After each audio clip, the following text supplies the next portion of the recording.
Safe এক্সিটের কথা তো আমরা বলেছিলাম শেখ হাসিনার আমলে, যে আপনি যে এত অত্যাচার করছেন, আপনি কি আপনার সেফ এক্সিট চিন্তা করে রেখেছেন? এখনো সময় থাকলে একটা সেফ এক্সিট নেন। সে যদি দুর্নীতি নয় মহা দুর্নীতি করে থাকে, টাকা পাচার করে থাকে, অপরাধ করে থাকে, হত্যাকাণ্ডের সাথে যুক্ত থাকে, তার সেফ এক্সিট দরকার। আপনি তো সরকারের উপদেষ্টা ছিলেন, আপনি বলেন কারা কারা এই ধরনের অন্যায় অপরাধ করেছে, তাহলে আপনি তালিকা দিন কারা অপরাধের সাথে জড়িত, কারা টাকা পাচার করছে, কারা দুর্নীতি করছে, কারা অন্যায় করছে, তাহলে সে কথা বলুন আপনি।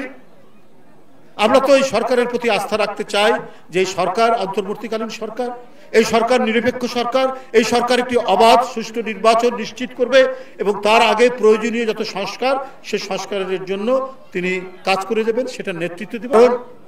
যদি অন্তরের আলো থাকে, সততার আলো থাকে, তার বিরুদ্ধে হাজার অভিযোগ করেও তার সেফ এক্সিটের দরকার পড়ে না। বেগম খালেদা জিয়ার সেফ এক্সিটের দরকার পড়েনি, কারণ তিনি অন্তরের আলোতে চলেছেন।